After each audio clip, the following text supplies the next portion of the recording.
I apologize for the brief delay. And what we're going to be doing today is taking a look at how to use hypnosis or hypnotic language for results. And there are a couple of you who are skilled, and feel free to jump in. And let's make this as interactive as possible. Here's my intent for the call today. My intent is that you leave with some skills around how to weave hypnotic language into the process that you're using with people. And I'm assuming that most of you are coaches or consultants, or that you work with clients in some way. So what this should do is give you an additional way to enhance what you're doing. I want to start out with the premise that all language is hypnotic. What I mean by that is that language is actually intended to influence people. Sometimes it's done purposefully, sometimes not. So one of the ways I want you to think about what we're doing is that you want to be able to create the kind of influence that helps people achieve what they're wanting. So let me open up my screen and open up the PowerPoint. And there we go. And we want the PowerPoint right here.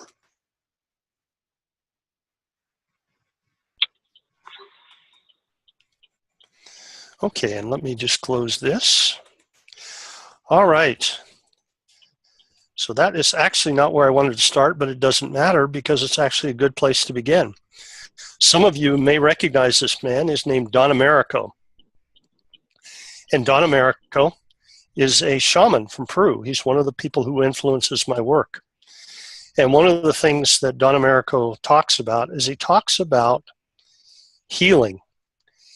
And one time I was translating for him, and somebody asked him, when he had healed somebody from an MS episode, somebody said to him, when did the healing take place? When it was you were shaking the rattle over the person? And he chuckled and he said, no. The healing took place when I set the intent. So one of the things that's crucial in any kind of work that you do with people, especially in the hypnotic range or hypnotic realm, is that you be clear about the intent that you're setting. An intent in the coaching world is a shared experience. It means that whatever you set up with a client is a contract and it's agreed upon intent. So in a really more powerful way, both of you are setting an intent. Now, one of my mentors who's since passed was Salka, and he was great at setting intents. He always figured out what he wanted. And one of his sayings was, be open to experience. Okay, so what do we want to accomplish? So think for a moment about what you'd like to leave with, what kind of skills you'd like to leave with, and any kind of additional learning that you'd like to do around hypnosis or coaching for that matter. Now, as I said, language creates experience. We all know this is true. The question is, what experience do you want to create? Would you like to learn how to weave suggestions for lasting change into your questions and statements? Yeah. I like that. Now, that in and of itself, those of you that recognize it in and of itself has hypnotic language in it. First of all, we don't all know that this is true, but if you speak with authority, or if you sometimes say things like, authorities know, or if your voice has authority, when you say a statement like that, it actually registers as truth. And actually, I don't see anything here that is counterintuitive or actually against what I would talk about. So yes, language does create experience. The question is, what experience? All right. So, what experience do you want your listener to have? Now, 3 things that are crucial, and it'll be a review from a little bit from last time. But the three crucial things in terms of using your voice are tone, pacing, and inflection. Now, tone refers to, do you have a pleasant tone? Do you have a sharp tone? Do you have an inviting tone? And pacing is marking out language in a way that paces the experience you want the person to have. So if I say, it's really important that we act quickly on this, we need to take action right away. Now watch, if I change the pacing, watch what would happen. It's really important that we act quickly. Otherwise, the opportunity is going to be lost. Now, I'm exaggerating it, but if I want to say that with pacing, I'm going to go, it's important that we act quickly. Otherwise, the opportunity will be lost.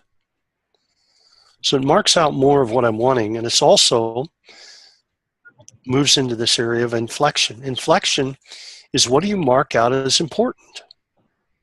So if I say, let me show you, I'll take a 3-word sentence. What do you feel? Now I'm going to put inflection, I'm going to use inflection to change the meaning of that sentence. What do you feel? What do you feel?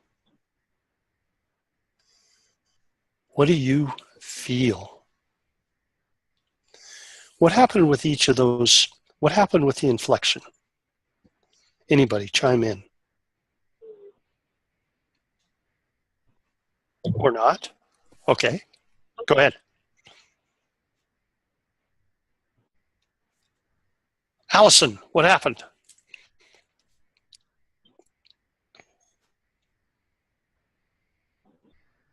All right, we'll go on.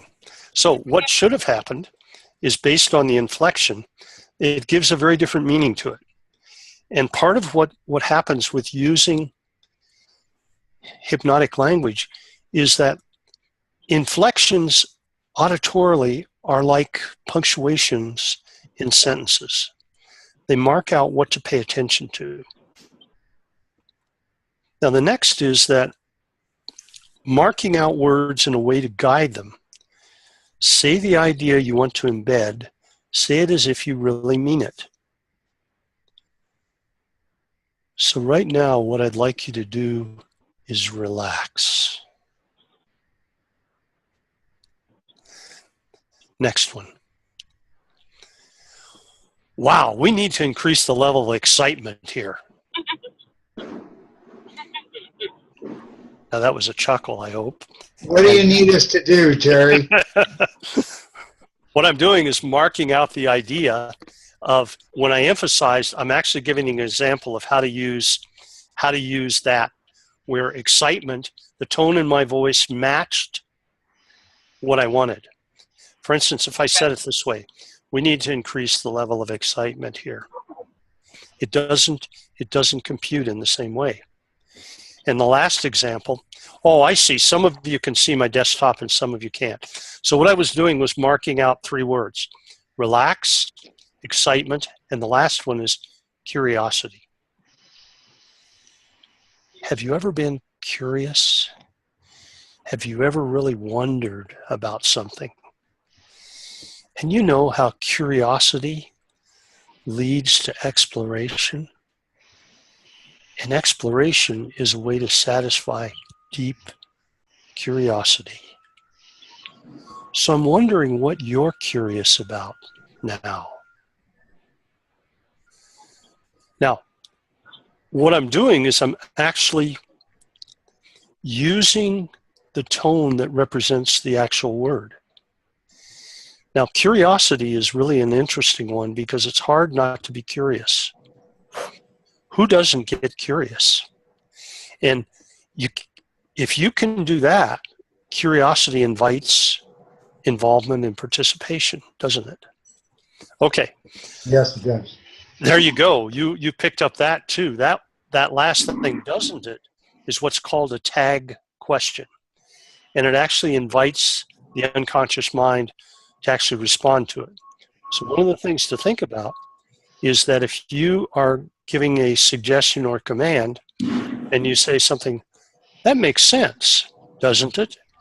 The doesn't it invites the kind of unconscious mind to be involved in the process.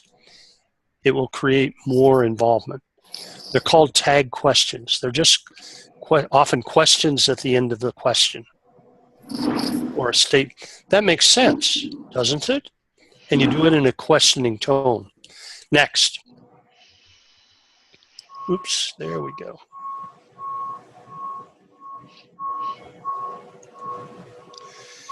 Your voice is one of your most important coaching tools. What if you could expand the range of your voice so that using a change in tone will create a state of change in your client? Do you like that idea? Yes. Okay, now I'm going to suggest that many of you already know how to do this.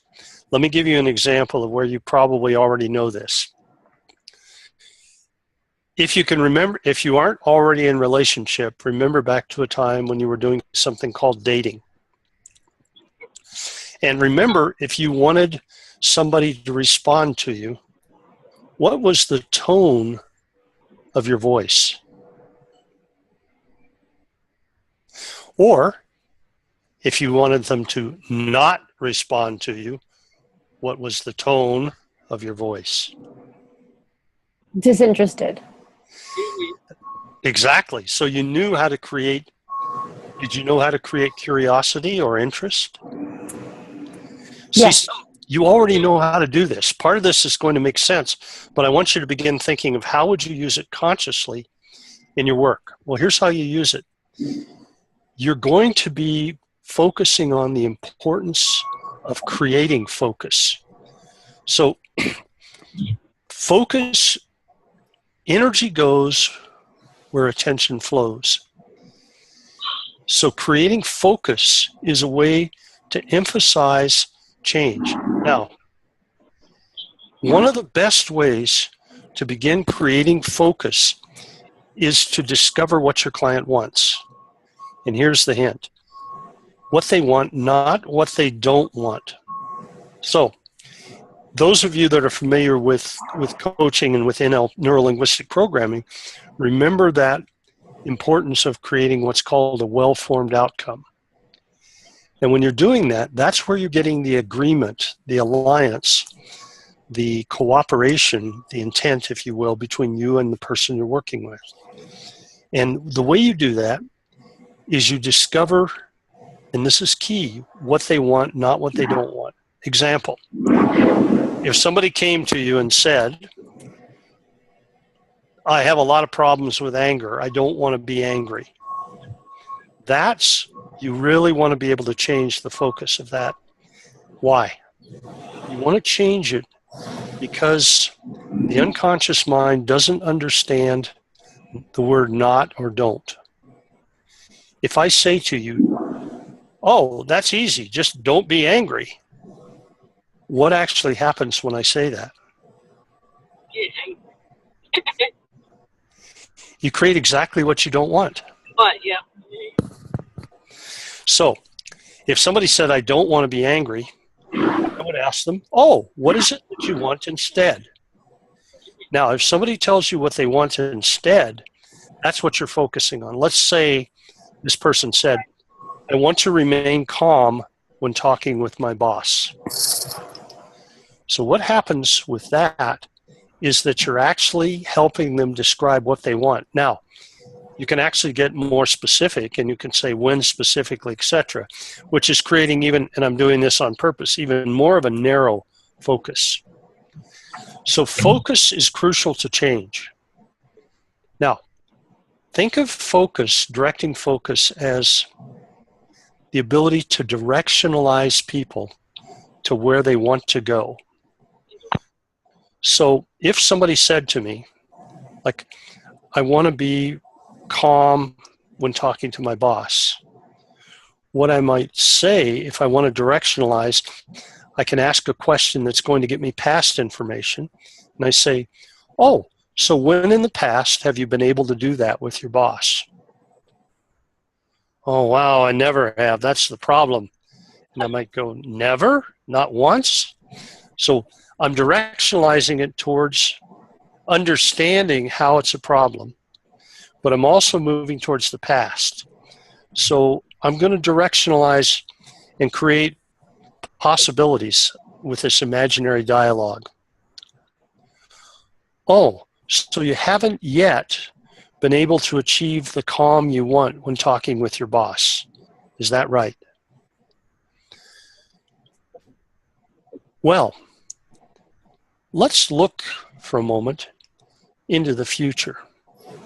And I know you haven't yet learned to get what you want, but imagine that you would be able to have the kind of calmness that you want when talking to your boss.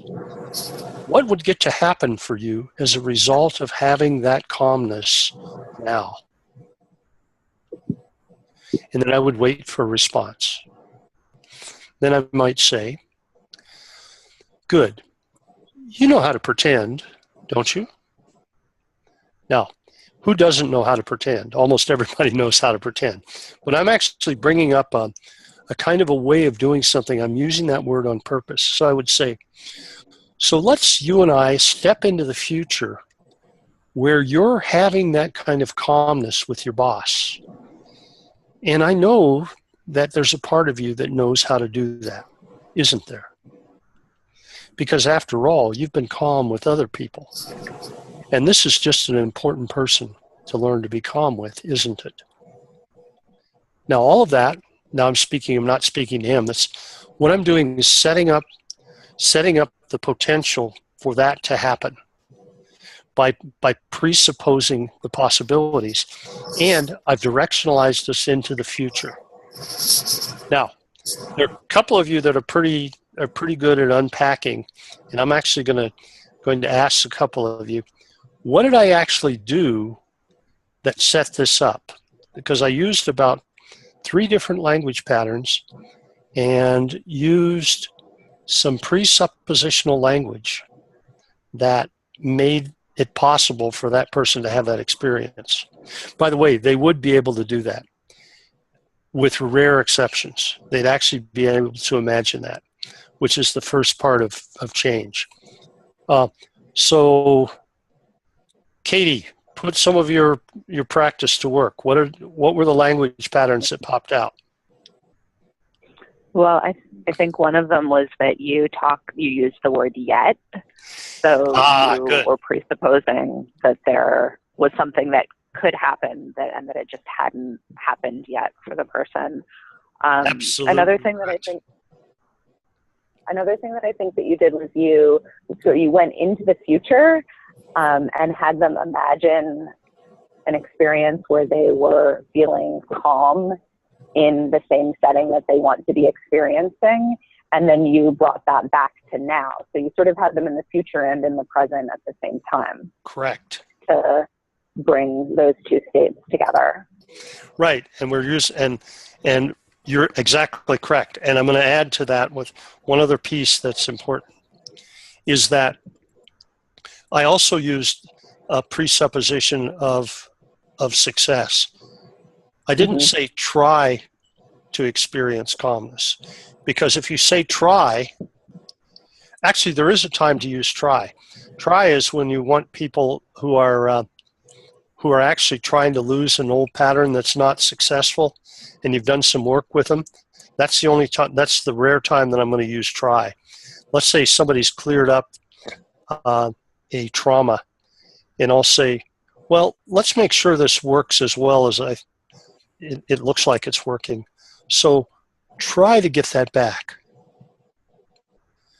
Now try means maybe so, maybe not. And when somebody says, if you're working with somebody and they're using the word try, they're already, in a sense, creating a trance state for themselves of ambiguity, of maybe yes, maybe no. And that's one of the few times that I'll channel Yoda. There is no try. There is do or not do. So, by the way, tonality of voice again. Wonderful. What else? Anybody else see anything? Now, when I talked about what Katie talked about is by the way, that word yet is really, really, really powerful word because it implies to the unconscious mind that it hasn't yet happened. It will. It's just a question of when. So that word itself, you want to weave into a lot of the work you do with people.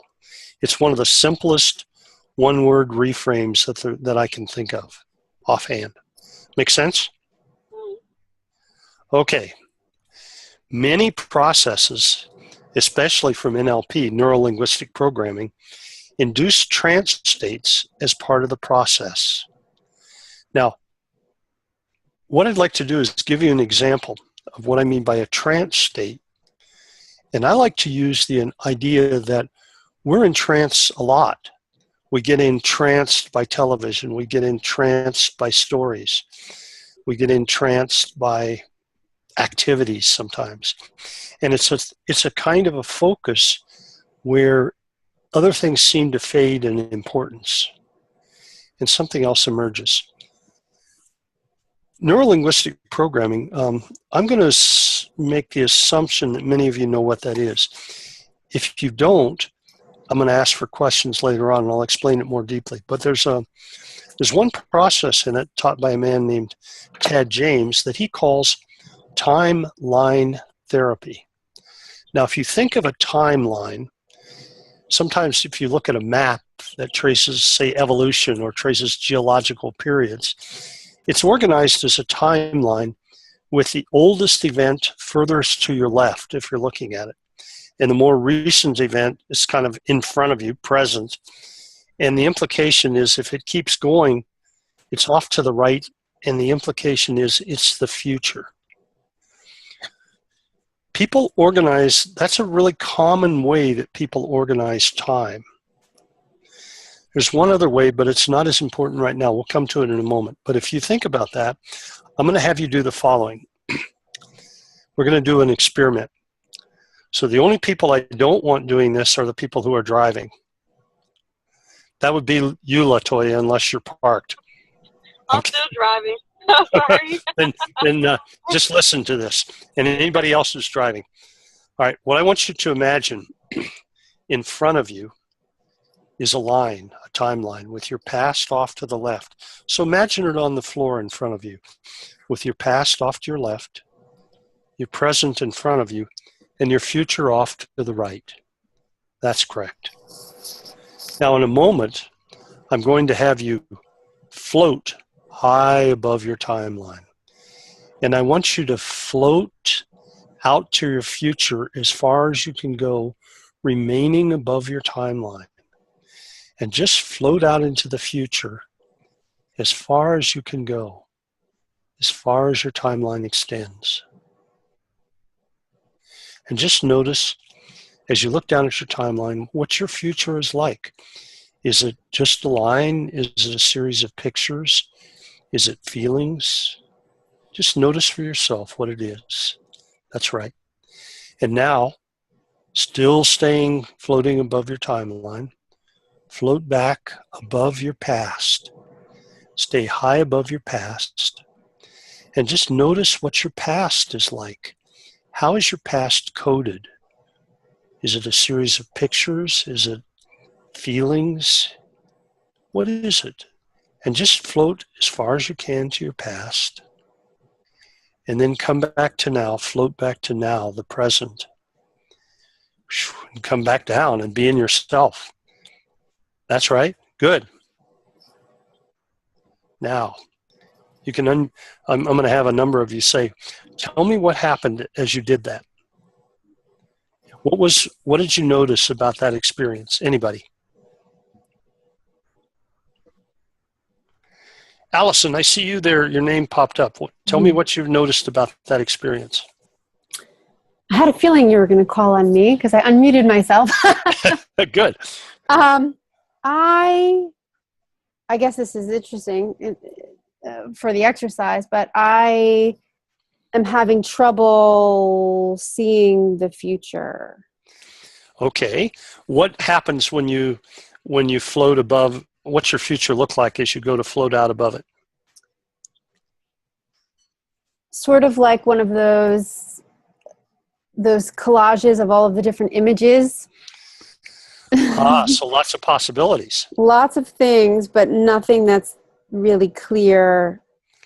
Okay. Yeah. So by any chance, does that have any meaning to you right now in your life? Yeah. Yes. So, Allison, what if your future time was clear and you could see what was in it? What would happen?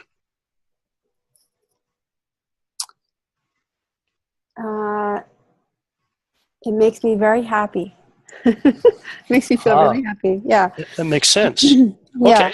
So tell us what happened when you floated back above your past. What did you see there?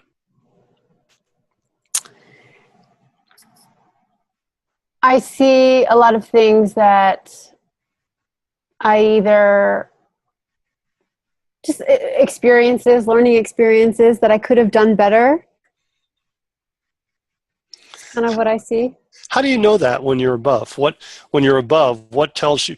How do you know when you look down there that there are things that could have been done better? Because I wince. Good. I'm like, oh. Good awareness. Oh. Now, it sounds like your past is marked out clearly and you can see things, especially where mistakes happened, Yes. what you're calling mistakes. But it's tough to see the future. Yeah.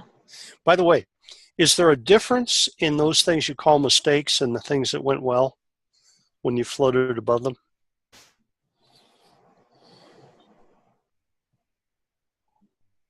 Is there a difference? In the way they're coded, do the pictures, if they're pictures, do they look different or is there a different feeling? There's definitely a different feeling. Yeah, it's definitely a lighter feeling when I look at the things that went well and the things that didn't go so well. So it might really pay you to lighten up, Allison. Okay, I'm teasing, but I'm not. Right. So I'll come back to that. Now, I'd like somebody else to jump in and tell me their experience, and I'll tell you why this is in. Well, I think you probably already make some guesses, but anybody else want to jump in? Paul or Latoya? Oh, Latoya, you were driving. Hopefully you didn't float too far above the road. Didn't fall too far. When I was moving to the future, I didn't really see pictures, but I did feel like a good response. So you got a feeling rather than picture. Okay. Yeah. And when you float to the past, what did you see? I felt resistance to floating to the past. Are there some things down there that you knew wouldn't be a good idea to look at? Yeah. Okay. That makes sense. I'll tell you why in a minute. Thank you. No problem. Anybody else? Yeah, this is Paul. Paul, jump in. Go. Yeah, I've done timeline before, and I have trouble some days. Today was one of those days, and as you said to Allison, what is that murkiness, if I can use that word, about the future tell you? And it reminded me that I'm in a place right now of not confusion. I'm in a good place. Just I got a lot of things on my plate that are causing some stress related to business and elderly parents, etc. But I have trouble. I have to be really focused when I'm doing the timeline, or I just second guess myself with my conscious mind as to whether I'm going ahead or going back. Makes sense. And let me ask you this question: I'm volunteering for the group, even though it's no, please. I like that's actually what you're saying is. By the way, I like what you're saying because there's no right answer. Sure. Meaning that in this kind of an experience, people will have lots of different things, but there's lots of actual meaning. And I wanted to ask you this, if I could, Paul. If you were clearer about the business decisions that you were about to make, if those were made, what do you think would happen? If I If those business decisions were clear and you could make them, they were made, what do you think would happen to your focus as a result of having made those decisions? Well, opening this conversation up, that's interesting, Terry, because I have made some recent decisions and feel that I'm on a pretty steady course with two different businesses. And what I'd love to do, by the way, is go out into I'd love to create my future through the timeline, through NLP. But yeah, that would be useful, would it not? It would. And Yep. that's an answer to that's a partial answer to your question. Well, I would good. have clarity in my I would like to I'd like to take advantage of having made these recent decisions and feeling really good about them, and put them out there in my timeline, and just have on my timeline just see. I guess it's create the future, because if I remember when I did the timeline, as you go back, you're setting things in place for your future. You're not. You can, for sure. That's definitely one of the ways to do it. Now, speaking to what both Allison and Paul and Latoya said, the key is that there really isn't. I actually had you all do something that required you to do a light trance, which is to float high above your timeline. Now, if you did that, which many of you did, that means you have the ability to go into a trance state. Because the truth is, you had to imagine something down in front of you on the floor, and you had to be able to then have the sense of floating high above it, and then you had to have the sense of direction, and then you created all of you created different kinds of experiences. Now, that's an example of how many processes involve using trance states to be able to create changes. In fact, the more that people can enter into a sort of a trance state, the easier it is to create change. Is that making sense when you hear it? Absolutely. Good. So the good news is that that you can probably do that. There may, and I run across skeptics that sometimes go, there's no such thing as a timeline, and it doesn't make any sense. And so I may have to give a different set of instructions. And their trance is that they have a trance around not being able to imagine something. But so really what we're doing is creative imagination. Now, so what are the kinds of, I have down here on my desktop something called a re-imprint. And a re-imprint in neurolinguistic programming is the idea that we have experiences in our life that are powerful experiences that imprint on our psyche, on our self. And they're often very important events that happened that usually in our childhood, not always, but usually, that then create a belief about ourselves or the world.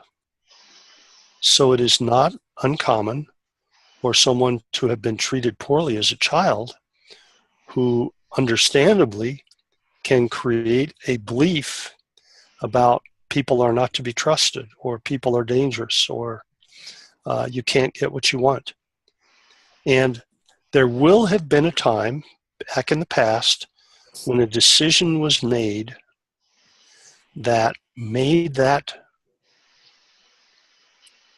decision last through time. And they show up in all kinds of ways. Now, if you do an imprint, you can do a re-imprint, which means that you can go back in time and you can re-decide, and based on a new decision, can carry out a different way of being in the world. Now, typically, The way that these are discovered is I'm actually doing a little bit of time work with people. And I might say to somebody, say somebody is struggling with anger and they easily become angered. And I might say to somebody, is that a familiar feeling? Chances are they're going to say yes. I'll say, oh, good. What I want you to do is to take that feeling and go back in time, as far back as you can go, to your earliest memory of that decision.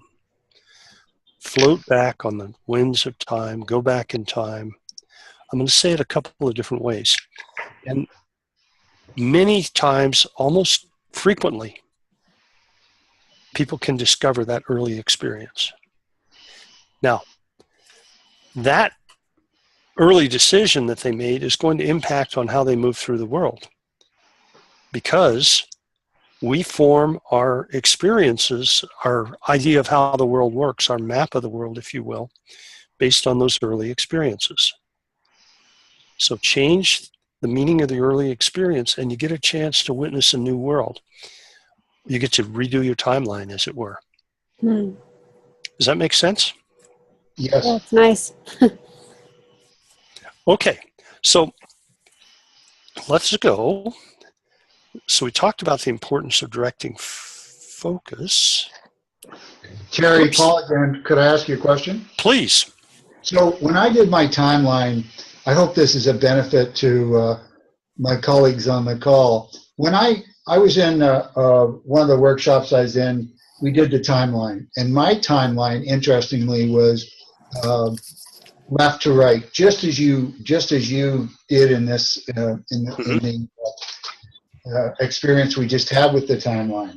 And the reason I'm bringing it up is sometimes and then I second guess myself as to, I know one is in time and one is through time, as to whether my memories were behind me and then my future was in front of me and to the right. So, great question. What Paul is referring to, he actually, in a really great way, brought me back to remember I told you about, I was going to tell you about the different kinds of time. The people that organize their time from the past to their left, to your left as you're sitting there, and your future either off to your right or curled off to the right but heading out, is often like a J shape almost. But there is a kind of way that people experience time that's called through time. Let me see if I have my definitions correct. In time and through time. In time is when your experiences, your time is behind you. People say, they'll often go, and those of you that can see me, they gesture and they go, well, I put it behind me.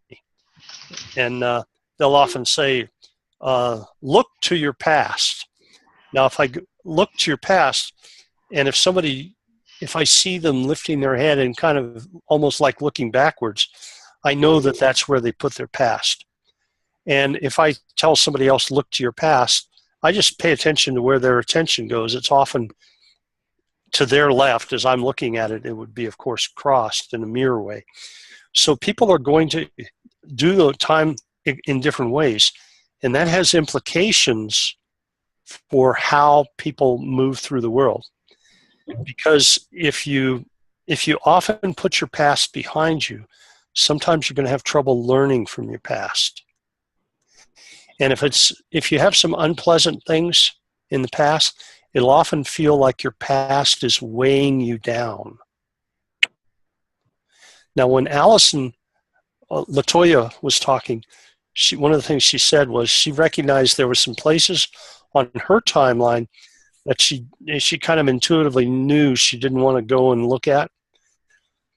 Sometimes when people color code their timelines or their experiences, those experiences they don't want to look at are dark or not very clear. Whereas positive experiences will usually show up. It'll often show up as a positive kind of picture. Okay, so shifting around. So if you understand that when you're working with people in coaching or therapy or even consulting situations, they are going to be entering into kind of trance states. Now, it helps to recognize that. And if I am with you guys and I say float high above your timeline, and I make that gesture and you go up above your timeline, then you're in a minor trance or mild trance at that point. If you're sitting there going, I don't believe in that, you're not in trance. Make sense? Mm-hmm. Okay. So what I'd like to do is talk briefly, open up to questions. And what I'm going to be doing is I'm going to be doing this on a regular basis. And it's not just going to be about hypnosis. I'm going to be sharing different kind of coaching processes, and I want this to be of value. And what I'm imagining is, because it'll be of value, that there'll be times when you may choose to have what I call a consultation with me, and there's a possibility that you would choose to work with me. Now, I'm open. I want you to be here, even if all you want to do is learn. I'm great with that because I love sharing. I think those of you that know me know that about me. Mm. So one of the things that you're going to receive when I send you this recording is you'll get all the slides as well as the audio recording from this. And I'm going to put in a slide at the end that will embed a link, or if you want to talk to me for half an hour, I'd love to. And sometimes even in half an hour, I can help you resolve something and we don't have to do anything. And it's just a way for me to get to know more people on my list, and a way for me to share things that are possibilities. Good. So what I'd like to do is open up the forum, I love the word forum, to questions or comments. And I'd love to hear from some of you that would like to say hi, that dropped in after we started. I noticed we're up to about 15 people. And I wondered if Fiona had been able to make it. She was had been having some trouble signing on. Fiona, are you there?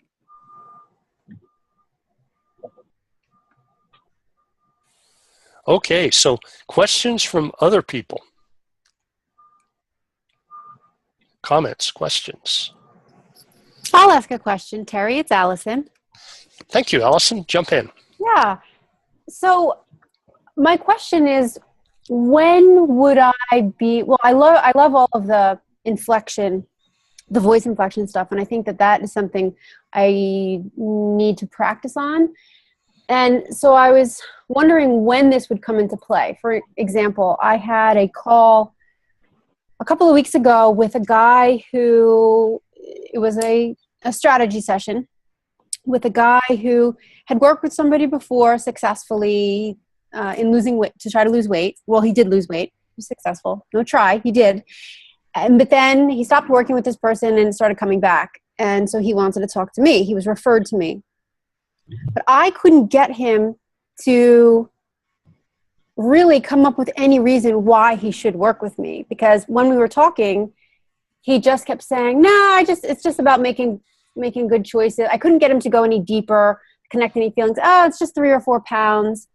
And it's one of two things was happening. It was either my inexperience of working with a personality like that, one, and two, he might not be the right person to work with, because I could just feel that he was going to be really tough.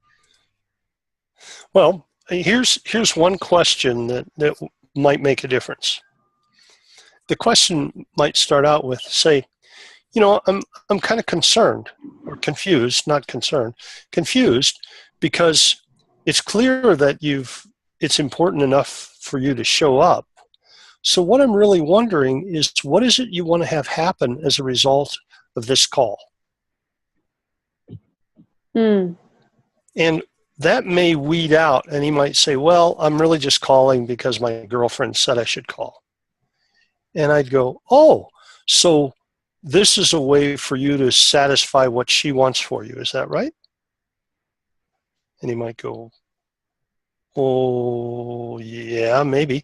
I'm saying, so I'm actually curious about, do you do everything that your girlfriend wants, or is there something more that you're wanting by doing this call? Now, that would be an example of where I might pursue it. Is that helpful, Allison? It is. It is. I wish it were that simple, that it was a girlfriend. When I really couldn't get him to give me any good reasons. Well, And it wasn't about money. This time it was not about money. This guy has plenty of money. He didn't balk at the price at all. He's like, oh, I think I want to wait until after the holidays. And I was like, well, wouldn't it be great? How would it feel to navigate the holidays without gaining any weight or having any stress around that and be the only one who doesn't have an issue during the holidays? He's like, yeah, that sounds good. That's a good point. But yeah, I think I still want to wait until after the holidays. Okay, so the only suggestion I would make is that he sounded like a shopper, not a buyer. Yeah. And that one other question you might use, this is for a lot of you, is this: how would you know it was time to take action? That's a great question. Now, that question presupposes that there would be a time and that it would require taking action. So I'm actually weaving into the question, I'm directionalizing somebody that, when would you know that it was time to take action? I'm presupposing that there would be a time to take action and that the person would end up knowing the time. And that's sometimes a way to get out of that. Is that helpful? That's super helpful. Good. I love that question. You're welcome. Yeah. Others. So if you could let me know, has this been helpful? Has this been what you wanted, or did I leave something out? Anybody? Yeah, very refreshing. Paul here again. Thank you, Paul. And great content. Thank you. In a Katie? very relaxed way. Good. I'm glad. That's how I felt. Oh, by the way, that's a good point, because part of it is that because I was, having trouble signing on and things, I could have chosen to be frustrated. But what it is that again, if I'd have spent a lot of time apologizing, that would move people in a direction of, oh, what a flake, this, that, or the other. But if you show up and then you have presence, you can take charge. Is that making sense also? Well, that's actually what you did. That was my impression. Thank you. At an unconscious level. That was, now that you mentioned, I haven't thought of it consciously. But since you mentioned it, yeah, that's exactly my impression.